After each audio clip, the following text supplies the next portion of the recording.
Man, those broadcasters, they just tick me off. They make me so mad. Right? By the way, where have you been? Well, I'd rather not talk about it, but just know Vancouver. So, it's treason then? It ain't easy being a Coyotes fan. But it sure isn't easy being a Coyotes fan in the middle of Alberta. To the north of me are the Edmonton Oilers, and to the south of me are the Calgary Flames.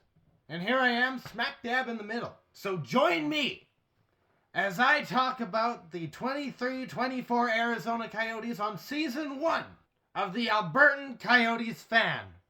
So stay howling and go Yotes!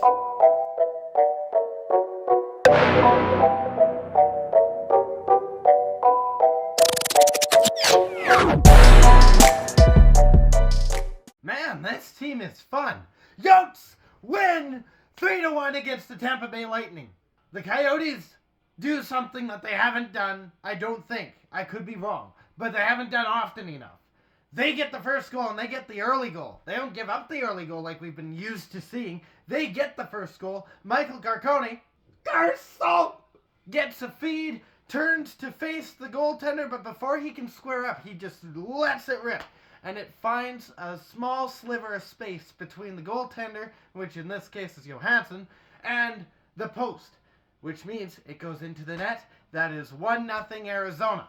And might I add, that was on the first shot of the game for the Coyotes. The Tampa Bay Lightning had the first shot, but for the first shot for the Coyotes, it was a goal for us. Which leads me into the second period, where the first shot for the Coyotes in this period was also a goal. Travis Boyd has the puck on his stick. He takes a shot. It goes through the legs of Fleury, who's going and ducking down trying to block the shot. He doesn't quite get there, and it goes through, and it slips through Johansson as well. 2-0. Bolts do get a goal off of a cross-crease pass, but at this point, we won. I'm not going to be too mad about it. It was one of those things where, it could have gone better. The defense wasn't quite back in time, but yeah, they're gonna do that to us. If you give them that chance, they're gonna do that to us, and we only gave them really one or two of them, and the second one was fun. Period 3. Carcone has the puck in the lower left corner, takes the puck on a stick, does a couple fun dangles.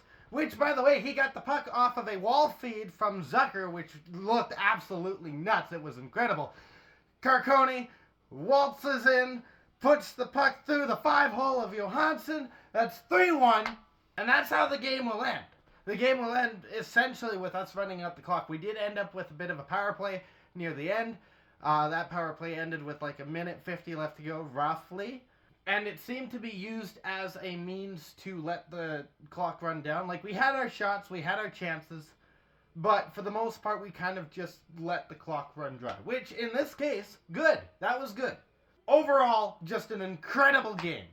And the Bolts had their own fair share of chances. Stamkos was just, I don't know. He had chance after chance after chance after chance after chance. I can keep going on. But we were able to shut him down the entire game. There was one chance that was absolutely hilarious. Stamkos had the puck right beside our net. And all he had to do was put the puck in. The broadcasters, I get the Tampa Bay feed, so I'll get back to them. But they were talking about how it was a really hard angle for Stamkos to shoot. He was up past the red line towards, the rest of the ice. He wasn't locked in the corner or anything like that. All he would have had to do is just kind of push it. And instead he shoots wide. I do want to make a quick note before I get into the broadcast side of things. Dumba, penalty again. He had one. It was horrible. Get him off the ice. Get him off the team. I'm so glad that we only have him for a year, because I'm thinking when we get the chance, he's gone. What has he done? What has he done for us? Really.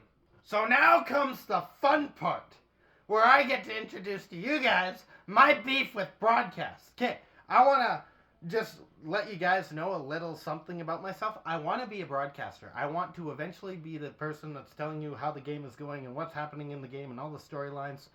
And eventually, I'm hoping to be able to do that. Now, here's the kicker. I have a beef with probably every broadcaster opposing the Coyotes right now.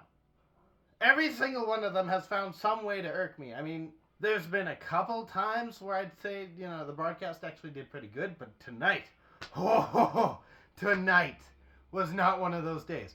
One thing, they played the card of my dad can beat up your dad in regards to Kucherov and one of our players. One of our guys ends up messing around a little bit with Kucherov. Kucherov gives like a really nasty glare, and they start bickering back and forth. And the broadcast is like, "Oh, you don't want to beat on Kucherov. He'll beat you. He'll beat you senseless. He's a big guy. He knows how to just he can really get in your head." And okay, fair, true. Yes, broadcaster could say that, but it was very much almost. It sounded like, "Oh, don't rile him up because you don't want that. You don't want that beef. You don't want that fight."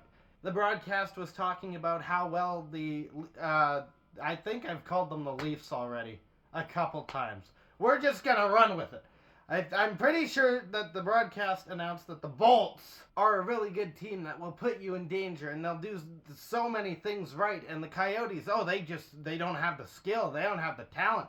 They still have work to do. We're up 1-0. We win this game 3-1. Shush! And I think the real kicker that just gets me a little bit fired up with the broadcast team was when that wide open net was missed by Stamkos. Because all while this replay is taking place, the broadcasters are announcing how Stamkos can do the impossible. Stamkos can do no wrong. Stamkos is a god. Stamkos is just, the standard broadcast stuff to make it sound like this guy is the next gold, like the next standard currency or whatever. But they're saying all of this. They're saying that this guy can do no wrong while he's doing something wrong. He's got an easy chance that he fumbles, and they're saying this guy can do no wrong?